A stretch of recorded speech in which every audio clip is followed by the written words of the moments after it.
Hi there. We've got the next question now from Louise Deed.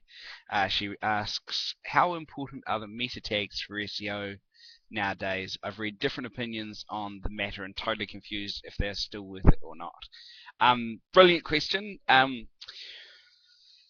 Okay, so meta tags. So there's multiple types of meta tags. So the first one that just to kind of simplify it, when you write a page, you write it in a thing called HTML, and there's a header which is kind of hidden from the display that people normally see. Inside that header, you've got a whole lot of things. There's things like your title, very important, probably the single most important thing on the page that you can have. So the text that you put in the title will be highly relevant for that. Goes inside the header of the code of the page, the HTML. Now there are three main types of meta tags. The first one is the meta title. As I said, absolutely critical. Google believes that the stuff that's in that title is relevant to your content. So that's probably one of the most important things to get right is the title. The next one is your meta description. Sorry, the title is the title when Google returns the result. So the stuff that you put in there, not only are the words relevant, but also the text is what people will see. So one of the things I spend a lot of time doing is not just thinking about the SEO side, what are the words that we want to rank for, but you also want it so that if someone's searching for um, women's shoes, you could make sure that you rank for the word women's shoes, or you can use words which people are more likely to click on.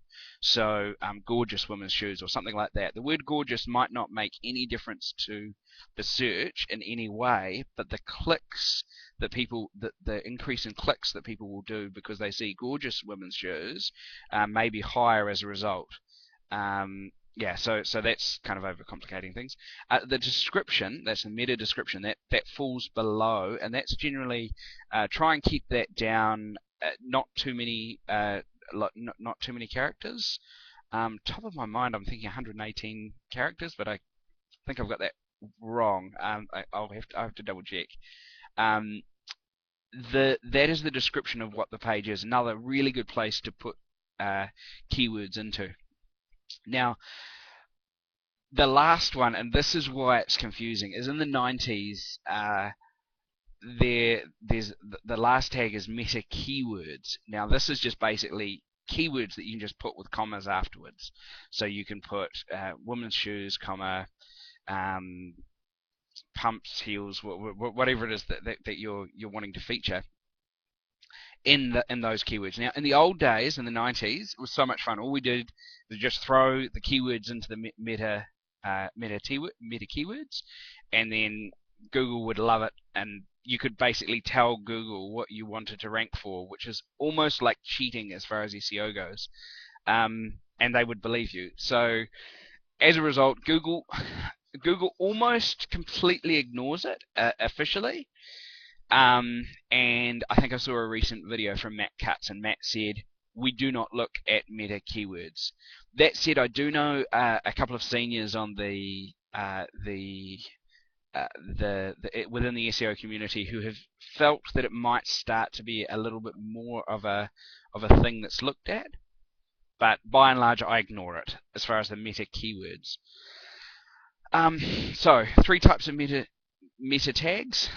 Meta title, your meta description, and then your meta keywords. The first two are very important from both a keyword usage and a click-through rate.